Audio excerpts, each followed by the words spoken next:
Welcome back to another Run. So, what am I going to talk about?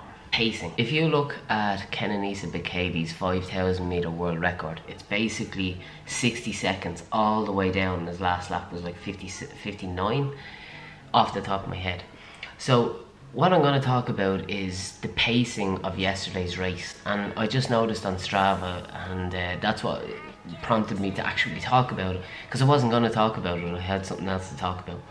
The National Cross Country Championships were on yesterday. So what I'm going to show you is a few different splits.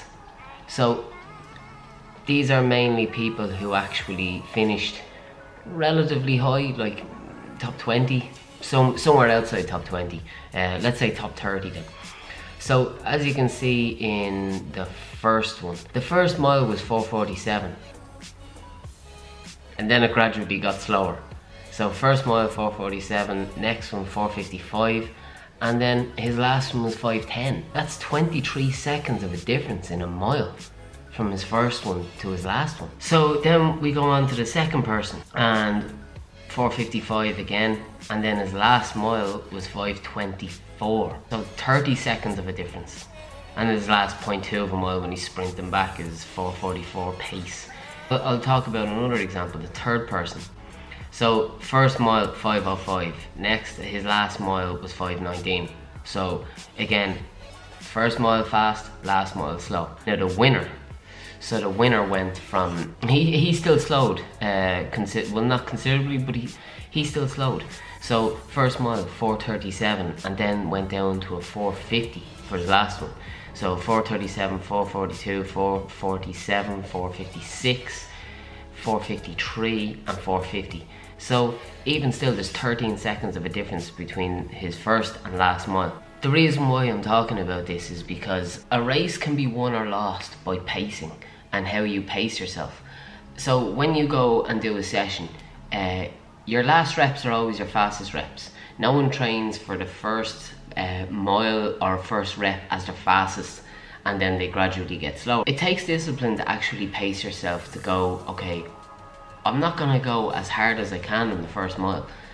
And everybody's going off, everybody's gonna start going really hard, but you need to kind of pull it back a little bit and be confident that you're gonna get faster instead of slower. So everybody that's slowing down, you're gonna get faster and start picking them off. And psychologically, it helps because you're picking people off instead of people going by you. You feel crap when people are going by you. And I kind of thought about this when I looked at all the world records, and I think I touched on this before about different paces. I remember pacing this guy who, it was like a 6K, and I think it was like maybe 26 minutes, but he wanted to break 26 minutes. So I said, right, I'll pace you for 26 minutes for the 6K. I basically went even pace the whole way, and the last 2K I said, right, you're still good, you can actually increase the pace now.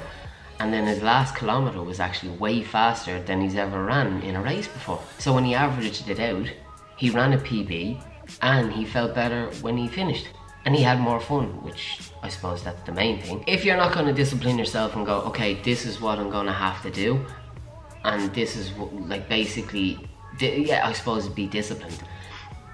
And I know it's hard because it's a race and you have to be up the front or whatever, but even when you look at road races or track races where you know you have to get, let's say, sub 14 minutes for 5K, you know what that pace is and you know what you're capable of.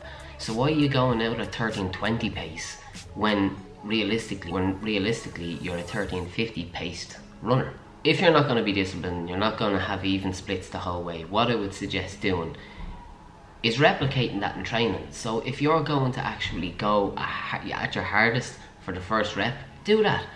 Do that in your training. And let's say you're doing, I don't know, if you do 8 by 8K, have your first one as your fastest one, and then try and maintain it. You're gonna get slower, so try just keep on, like, even your first mile of your tempo run as your fastest. So it's gonna get your body adapting to running on tired legs after you do the first rep your hardest. I know this was kind of longer than 2 minutes again, so I'm actually not calling this 2 Minute Tuesday anymore. And then the bonus tip is onions. if you cut your onions and leave them for 10 to 20 minutes, they actually grow in phytonutrients. So then with your onion, least amount of nutritional value is the kind of really white ones that are sweet.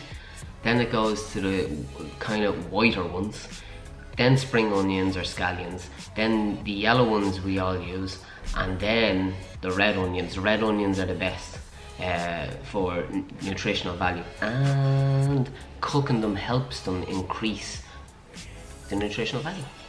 Alright, Tip Tuesday done and dusted. See you next week.